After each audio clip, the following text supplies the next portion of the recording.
AI could lead to mass unemployment, layoffs, the inability for everyday guys just like you and me to provide for our families. But it could also lead to an age of abundance, a renaissance of creativity that allows us to have robots that serve our every whim and AI that makes our lives much easier. What are we walking into, guys? Because it strikes me that we are moving into a new age where something very big is going to happen. And if you're here on this channel today, if you've been watching, we've been covering this for the past several months.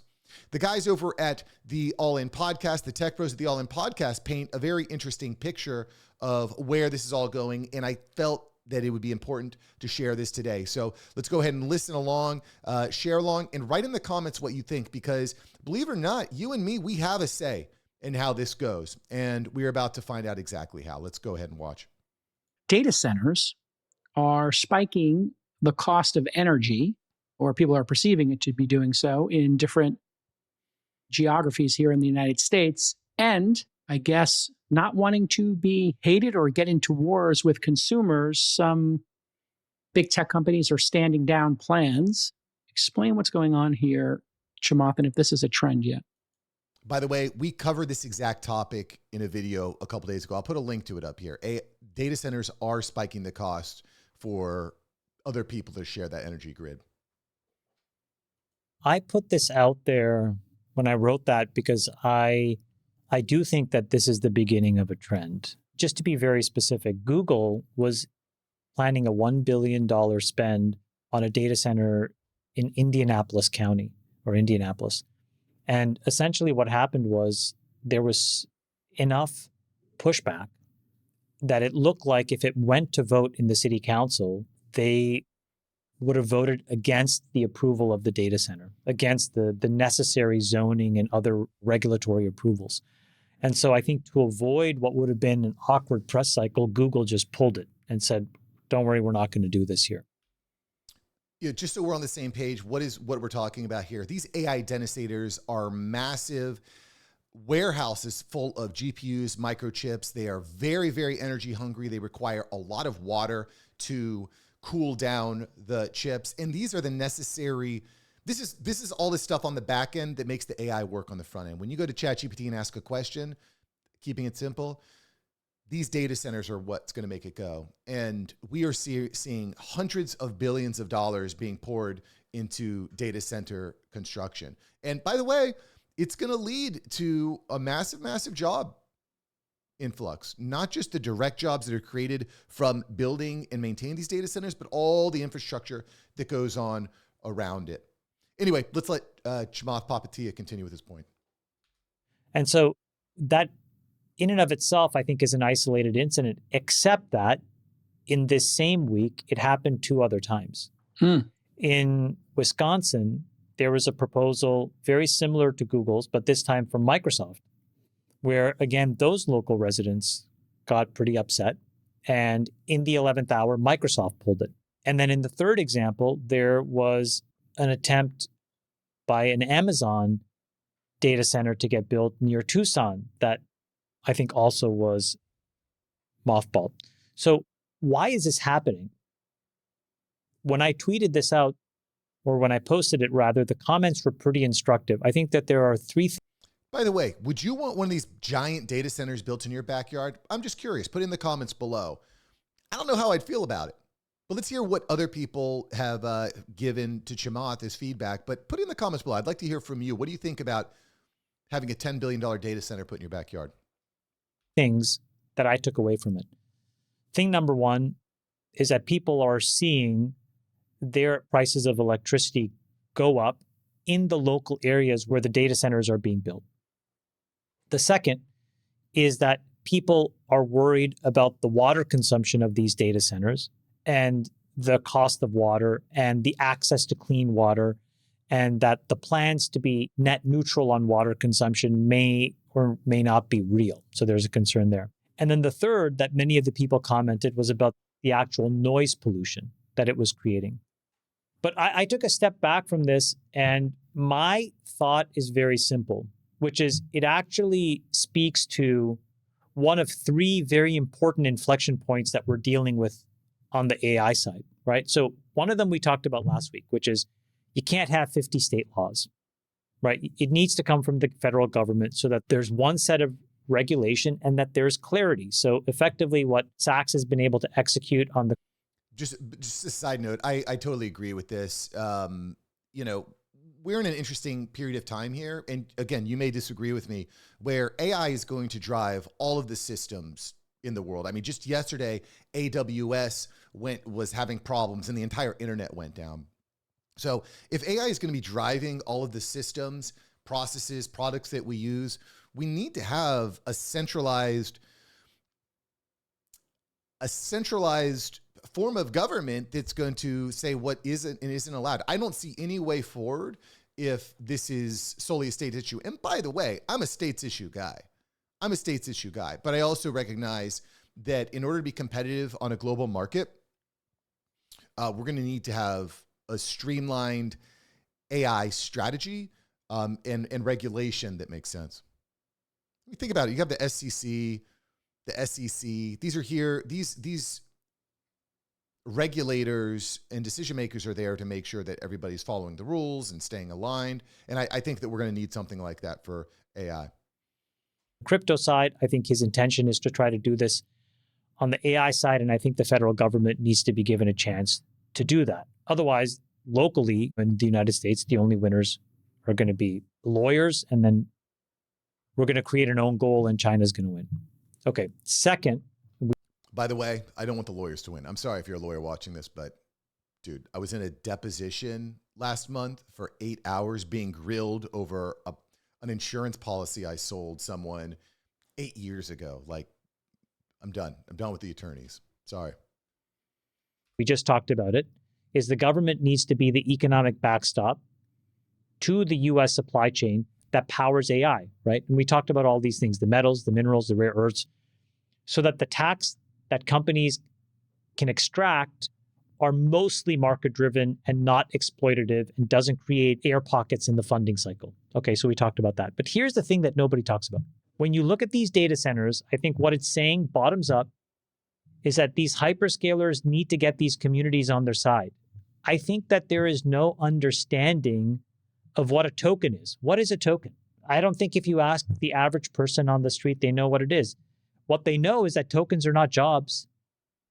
And if AI is going to be embraced by the public, I think what we need to do a better job of is to show the tangible economic benefits, especially in places like Wisconsin and Indiana that may feel like they're missing out. By the way, to his point, so a token is essentially, to break it down, some of the technical experts might come in here, but it's essentially monopoly money that pays for the AI to solve a problem or to complete a query. And so you kind of map out how power hungry a task is by how many tokens it takes to complete. And by the way, what he's talking about, if a data center comes to your backyard, it's going to lead to a lot of jobs. These are huge construction projects. I mean, what do you think? Do you think it's going to create a lot of jobs for your community, or are they just going to bring in a bunch of outside help to get it done? Do you think this is an opportunity? If you're an electrician, if you're a young man coming out of high school and you're like, man, what do I do? Where do I go? What if you got into data center electronics and electricity? My friend, you are going to be very highly sought after for decades to come. Promise. So we can't have this narrative that AI may take your job away while it's also doubling your electricity price, because they're not feeling and seeing the abundance that we think that it can offer. This is exactly right, Chamath. If you think about the average American citizen, they have somebody in their family who drives for Uber or DoorDash. They have truck drivers, they have Amazon factory workers, and all those jobs are going away. It's just a matter of when. And some people believe we can handle the displacement, others don't. Do you hear what Jason Calcanis just said? Uber drivers, factory workers, Amazon warehouse. I've been preaching this from the skies, guys. If you are transporting products, that is going to be autonomous vehicles very, very soon. I don't know if that's a 1 year, 5 year, 10 year, but that is happening. And this is what I'm talking about on the channel.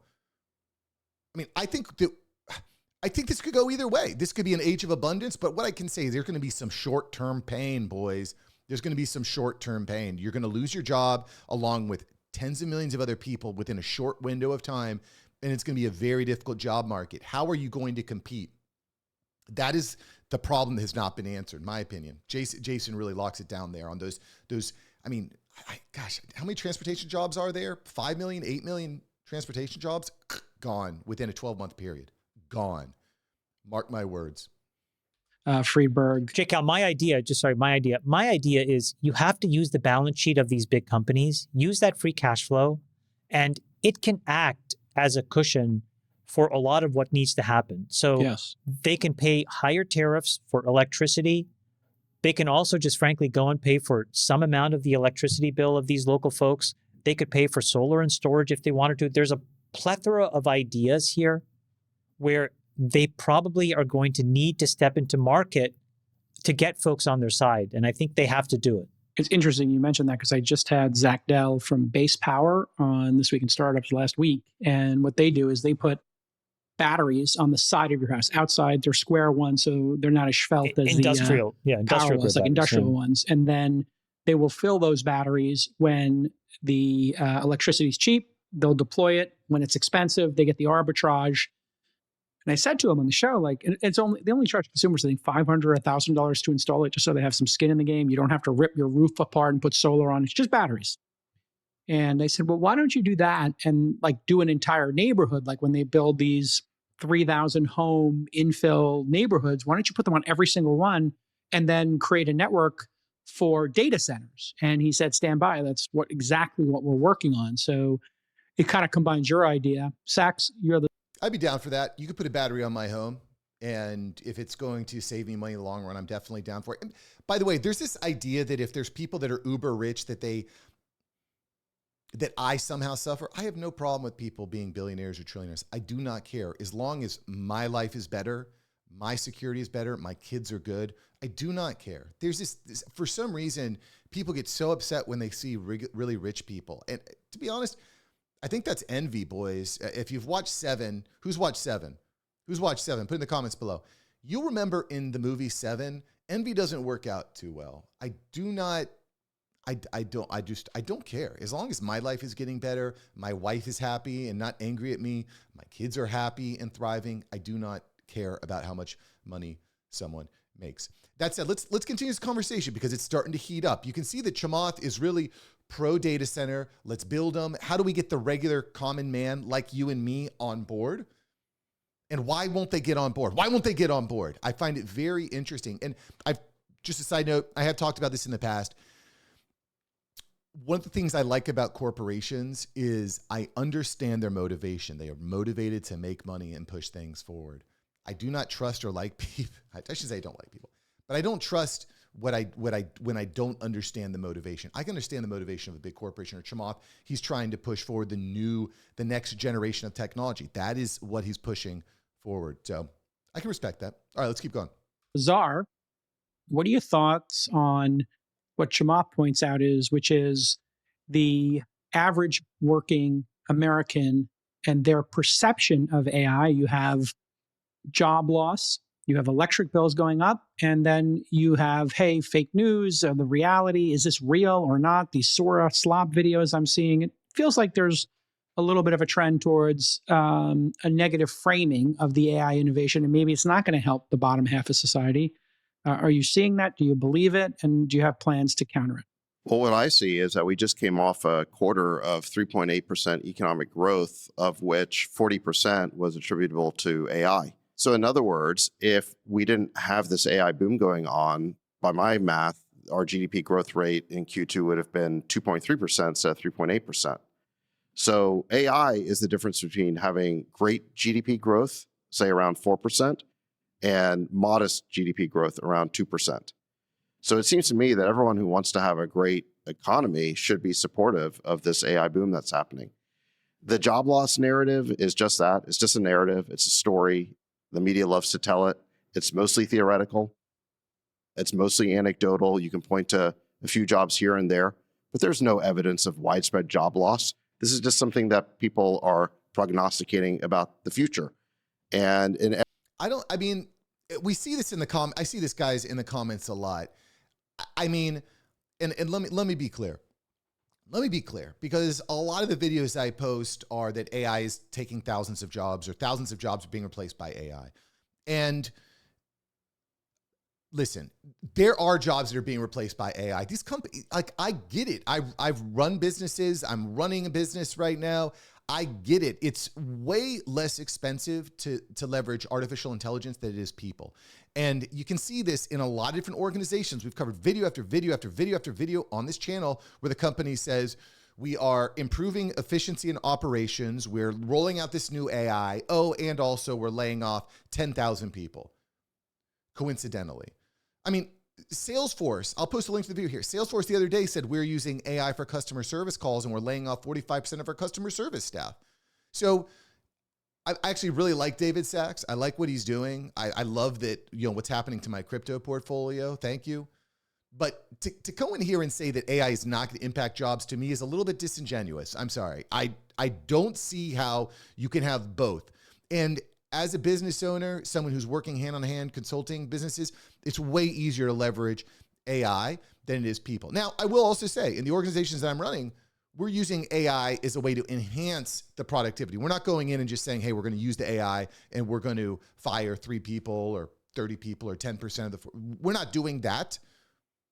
However, I can see a reality where as the technology gets better, that could happen. So there is some prediction. There is some, and this is like, guys, we don't know where this technology is going, right?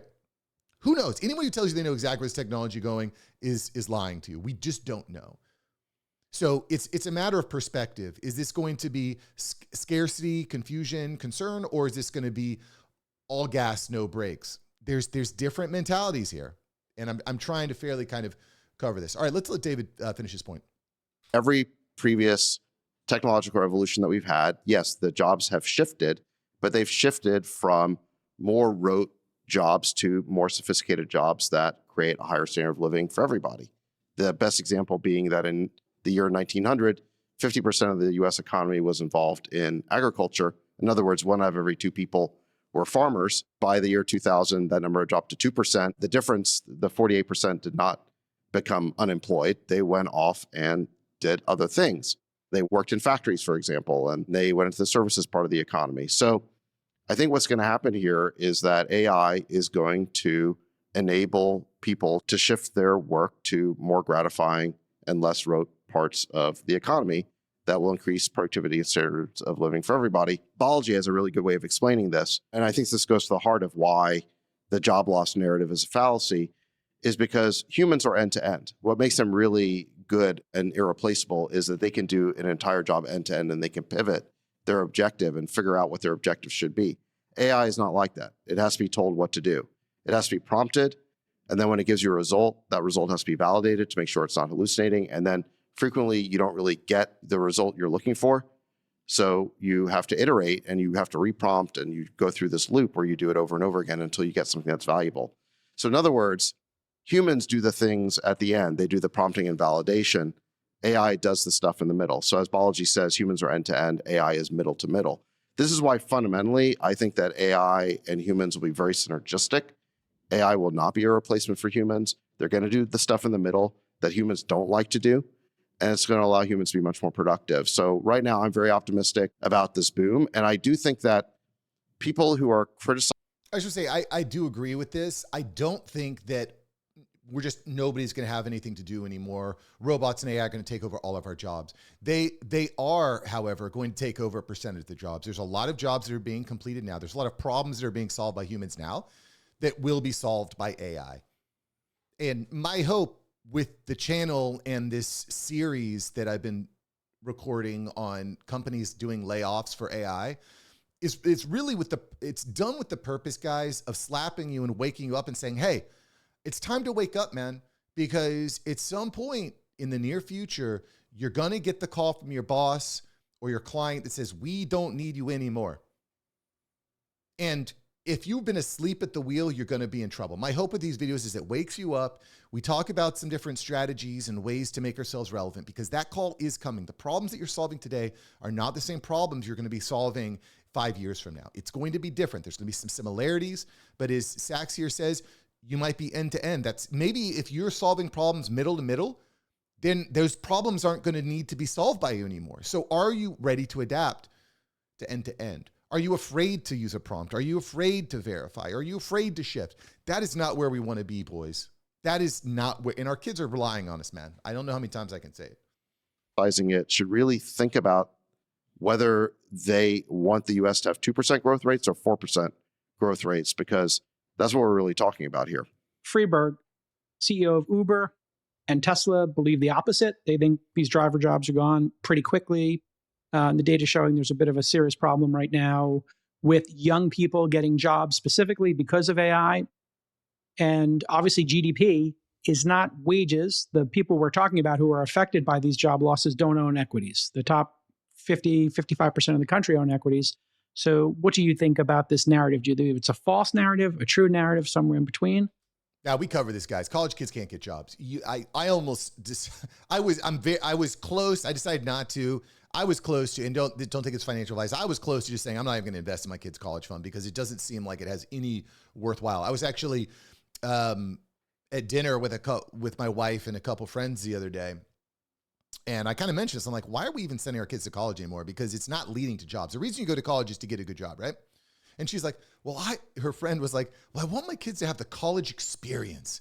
I'm like, what, getting drunk at frat parties and going to football games? Like, no, I get it. The college experience is cool, but that's not like, that's a blip on the map. How many people you know that went to college and lived that life that are miserable now or didn't pan out? In any event, these college kids can't get jobs. Companies are coming outright and saying that we're putting a freeze on hiring. Someone just in the comments the other day put that Walmart's putting a freeze on hiring. So these companies are really trying to make AI happen, and the stock market is praising them for it. Okay, here's how I would think about what may happen. Rather than think about someone, quote, losing their job, which, is a term you keep using and others keep using. And Displacement, I think would be, yeah. I don't know, whatever it is. You're acting like they're passively in a victim state. We have the lowest unemployment in history, and there's an extraordinary demand for new capacity of work by humans to do stuff in the United States right now because of the extraordinary manufacturing build out that is underway, driven largely by AI and soon to be robotics and several other industries. We just talked about rare earths mining and processing. There are many industries that are taking off in this country that have not existed. And there is a demand for labor. And when there's a demand for labor and there's a shortage of people to do the work, the employer typically says, let's go recruit, let's go spend, let's go train. And when you have an innovation cycle like is underway right now, the hiring for the new jobs happens before the loss of the old jobs happens. So you have to have someone that builds all the Model Ts before people stop becoming horse buggy drivers. So who's going to do all the Model T building? They're going to get paid. They're going to get offered money to go do those jobs. So what typically happens in these cycles is that there's a recruitment exercise, a recruiting cycle that happens up front. And so rather than say all these drivers are going to lose their jobs, another way to frame it is that all of these drivers are going to be offered new, higher paying jobs before there's lower demand for driving. And they're I got to pause it there for a second because a couple things David said here. Okay. The first of which is that people act like they're in a constant victim mentality. I strongly agree with that. You are not a victim, man. Dude, you're not a victim. You can be the master of your domain. You have great things inside of you. You have greatness inside of you. So I agree with him. Acting like you're a constant victim is not good. You should not do that. Your kids are watching. Don't be a victim. Don't say I'm not successful because of this politician, that politician. That doesn't serve you. Okay, you can't control that. What you can control is this. It's kind of like that. Like my wife was getting into an argument with someone at work recently. I said, you're just going to let this person dictate the way you feel every single day? Don't give away your power, guys. Don't do it. Okay. That's A. B, David makes this point that, well, before all these Uber drivers and warehouse drivers lose their job, well, they're going to get other jobs. That is a big assumption, bro. Because if you take 8 million drivers and say, we don't need you anymore because now we're using AI, what are those people going to do? What are they going to do? I think you're making a big leap here, David. I don't think it's necessarily, I don't necessarily agree with this. Now, I will say there's companies like Accenture, for example. I covered this in a video. I'll put a link to it. Accenture is investing millions of dollars, tens of millions of dollars to upskill and retrain their staff. They've already retrained 550,000 people with AI. And I don't know exactly what that means as far as training goes. Is that just we watch a couple of YouTube videos and then call it a day? Is that clicking multiple choice? How rigorous and significant is that upskilling? I don't know. TCS, the largest consulting firm in India, also doing the same thing. So like upskilling is a thing, but what I'm trying to say here, guys, is storm is coming, typhoon is coming, the tsunami is coming. Now's the time to prepare. You know what I'm saying? Don't just wait for it to sweep you under the rug and say, oh, I'm such a victim. Oh, woe is me. No, the time is now to prepare and to upskill and to try different things and to position yourself. You know what I'm saying? Don't just wait for the regulations and the technology to be good enough where we don't need Uber drivers anymore. Waymos are already on the road. Autonomous vehicles are already on the road. Amazon already has 1 million robots in warehouses. Guys, it is happening.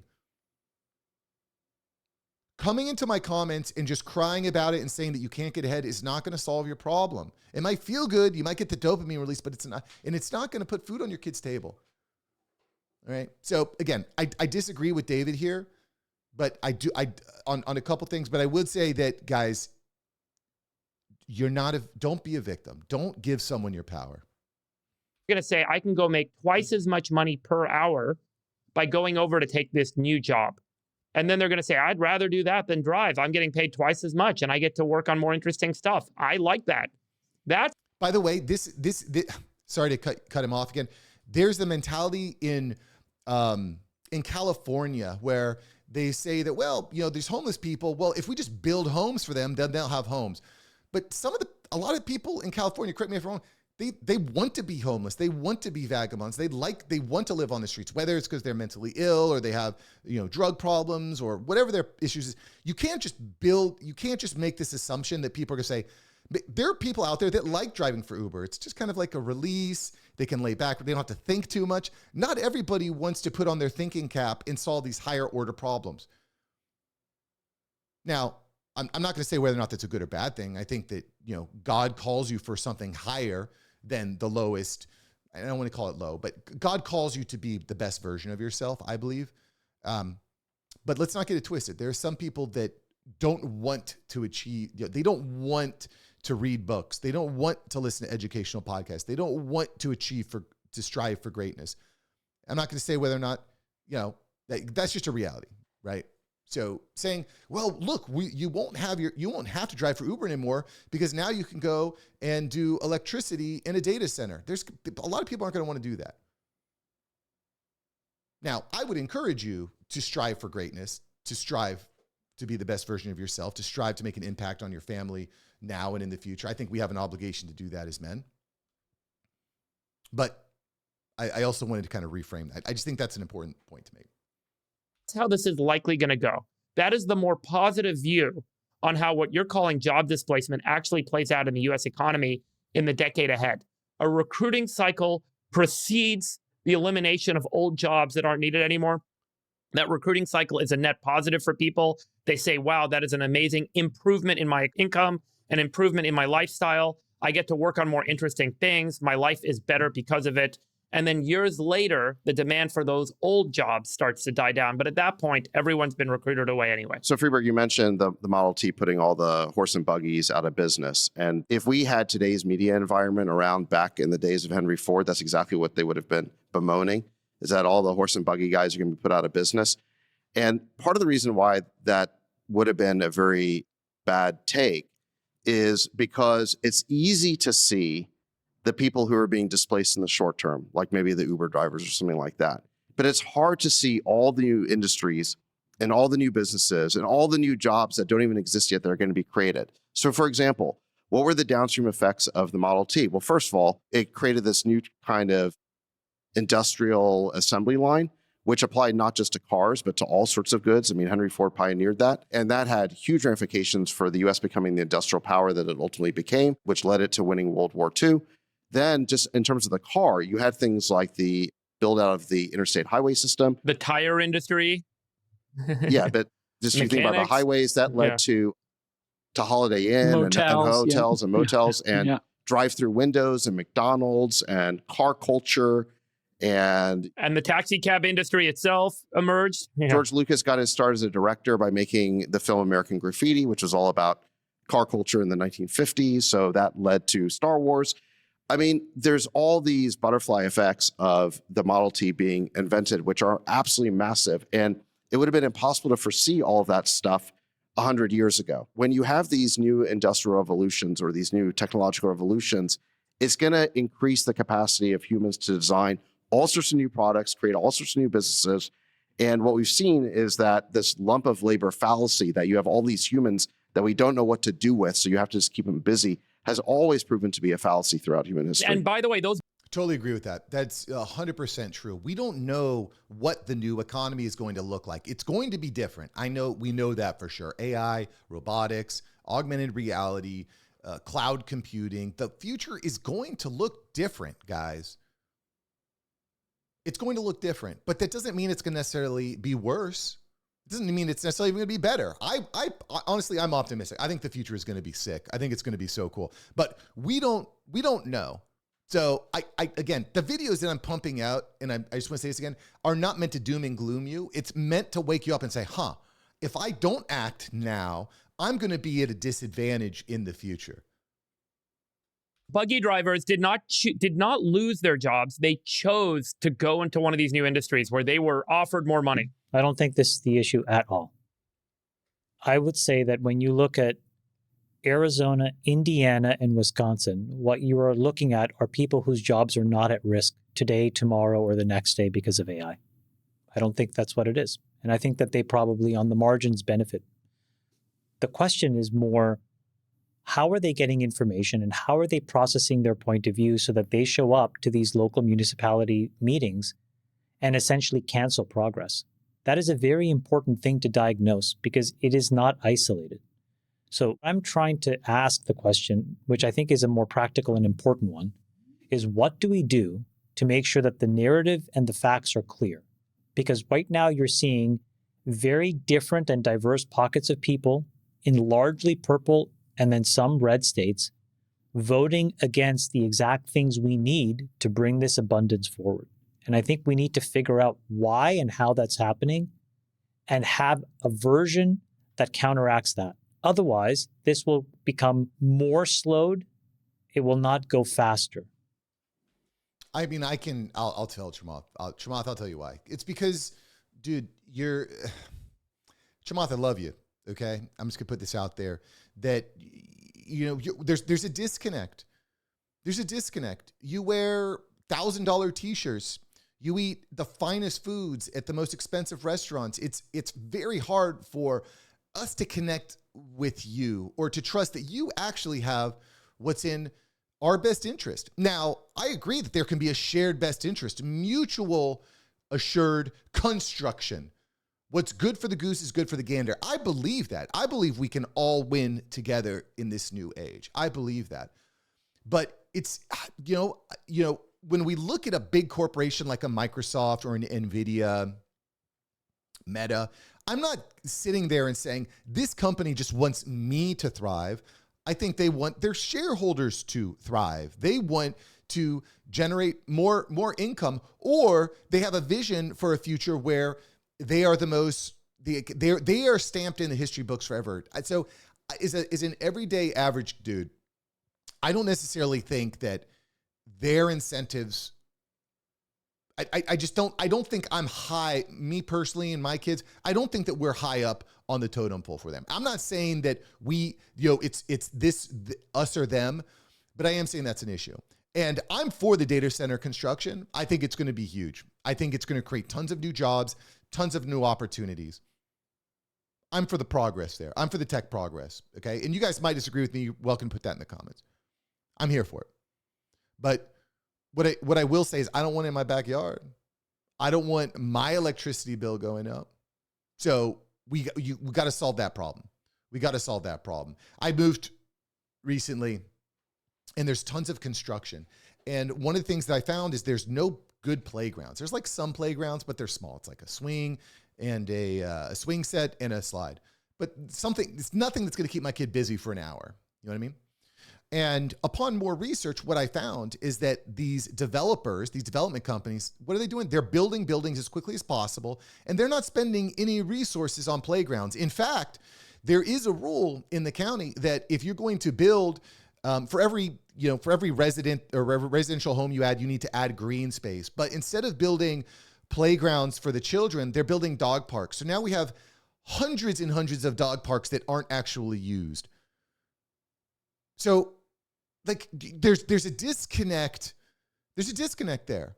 You know what I'm saying? You want to build in my backyard? You got to make it good for me. I love this idea about adding batteries that Jake. Okay, you want to build in my backyard? Give me a battery. Give me cheap electricity. Make it good for me. And I will point it out again. Like data center construction is going to happen. It is not going anywhere. So guys, if you're looking for a way to upskill or a career path, figuring out ways to get involved in these data centers is big. And as Sachs mentioned here a moment ago, it's not just about the data center. It's about all the infrastructure that goes around the data center that's relevant. I think the data center boom is absolutely huge and absolutely massive. So I'm pro it. But Chamath, I don't want it in my backyard, man. I don't know what to tell you. I like the preserves. I don't want a data center in my backyard.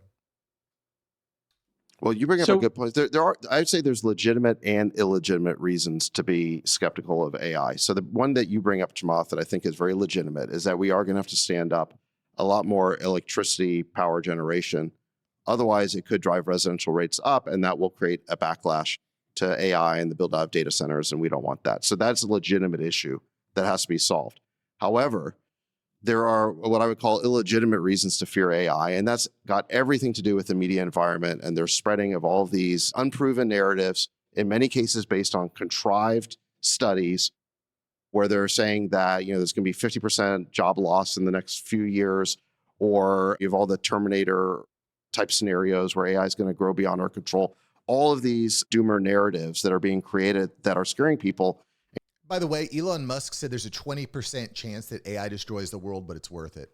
Just saying.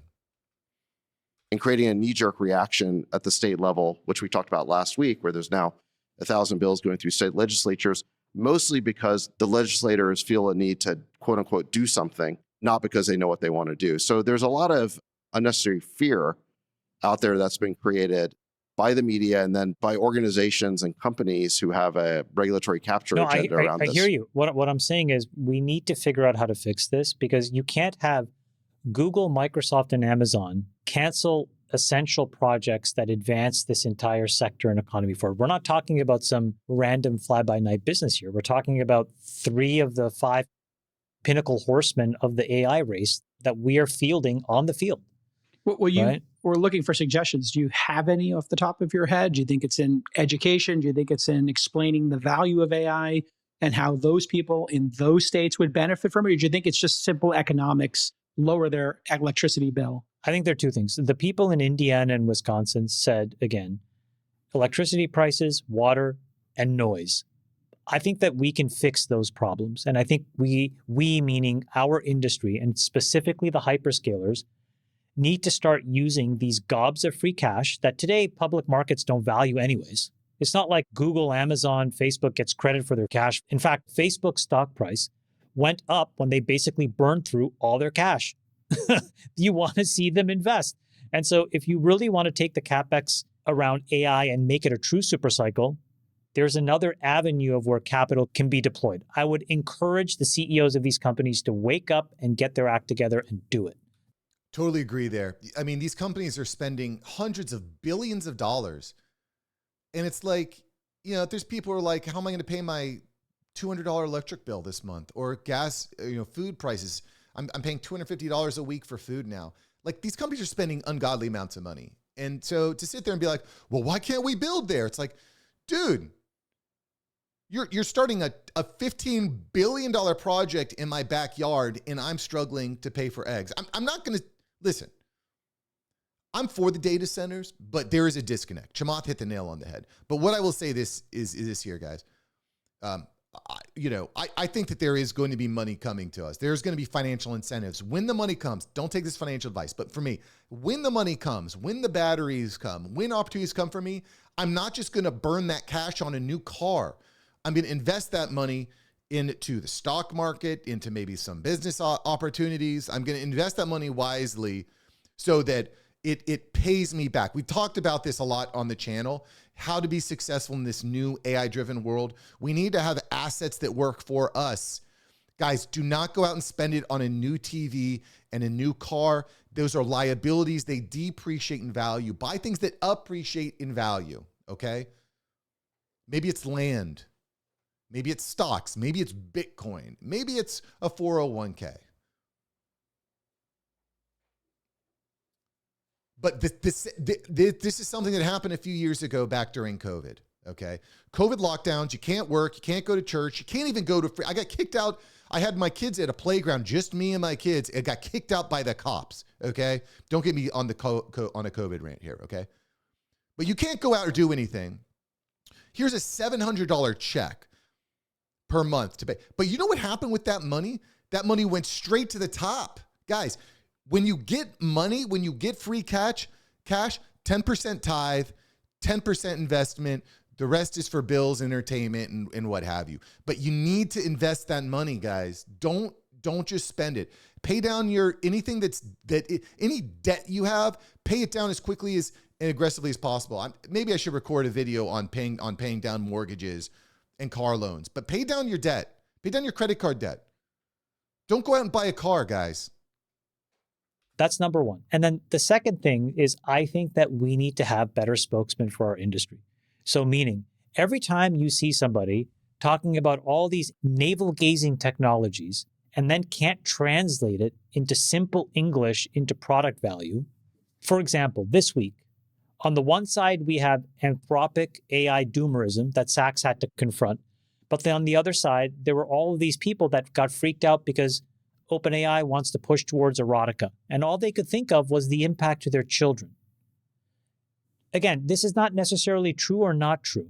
But the point is we need to have better, more eloquent, reasonable spokesmen who can articulate a vision that everybody can buy into. And by the way, on that AI and erotica thing, I recorded a video. I'm going to post a link to it here when about AI avatars. These AI avatars are not good, guys. Sexual AI avatars are not good. They are bad. They are not good. When Elon for like several weeks was like, or for several days was going on and on about the AI Annie companion doing these sexual things, we don't want that. Even if we say we want it, we don't want it. Our kids definitely don't want it. We're not talking a magazine under the mattress, guys. We're talking pumped out sexual AI avatars. People are going to be getting married to these things in the next 5 years. We don't want it. We don't want it. I said this on X. What is Arabella and Soros going to get behind now to find a boogeyman? You don't have Israel. You're not going to have, Ukraine soon. So what are you going to find as a boogeyman? And it's unfortunately sitting right in our backyard. Yeah, I'm not sure Altman is the greatest spokesperson for the industry. Just to clean up a little bit here, Friedberg, my position isn't doomerism. I just think displacement is going to be more significant than we think. And the evidence I have of that is just watching what's happening with young people applying for jobs and the increase in unemployment there. And then looking at the people who deploy AI at the highest velocity, which are obviously tech companies. And if you look at Alphabet, they had peak Googlers in 2022, 190,000, and they've had massive earnings and profits increase and have 187,000 people now. In other words, less. And then you do the same for Meta, Uber, and Amazon. Meta peaked at 86,000 employees. Now it's 75. Uber at 33, now at 31. And Amazon, where you would think you'd have a lot of growth here, they peaked at 1.6 and now they're down at 1.55. So these companies are not hiring. The gains they're talking about publicly in the deployment of AI are significant, and they all have aggressive plans to use automation, specifically in robots and self-driving and obviously knowledge work, to reduce headcount, increase profits. And I think that's going to become the narrative that's going to be very challenging for our industry, because if you look at our own companies, they're saying, wait a second, your companies aren't growing and my kid got a computer science degree. If you look at the unemployment level of people graduating with computer science degrees who are developers, it's increasing. Unemployment amongst developers is increasing. And that's just really notable. So I never thought I would say this, but I totally agree with Jay Cal there. And you know, we debate, guys, we debate this in the comments. And if you disagree with me, I appreciate it. I think that's constructive. But like the companies are coming right out and saying it. And they say, we are using AI and automation. We are decreasing headcount. We're putting on a hiring freeze. And then you know what you guys say in the comments? I love this comment. Well, they're not really doing that. They're just saying that in order to get a stock bump. They're just doing it. They're just saying they're going to quit hiring people so their stock will increase. Guys, Chamath, Sachs, Friedberg, that's exactly why the everyday person is concerned, because we believe that the AI is being used as a way to pump. Why should there be a reward for companies when they say we're going to fire people? Why would the reward? Well, the reward is obvious, because it's going to make their company, their organization more efficient.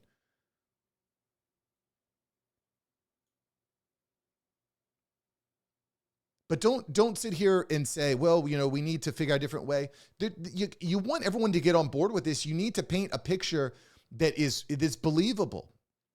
You need to paint a picture where humans are at the center of it. And I think this is a really interesting topic. And I don't typically record videos like this. If you like this format, put in the comments below if you'd like me to do more of this stuff. But I listened to this. I watched this podcast, one of my favorite podcasts, and I just thought this topic was so compelling. It's so interesting. It's so relevant to you and to me. The common man who's just trying to survive and thrive, to remain relevant, respected, and financially free in the age of AI. Put your comments below. I'd love to hear them. Thanks for watching. If you enjoyed today's video, you'll like what we talked about yesterday, which is on the same topic. Starbucks firing thousands of employees, and they're implementing AI at the same time. Is there a connection? Are they connected? What's happening at Starbucks? We covered it all in yesterday's video. Check it out. See you, boys. Peace.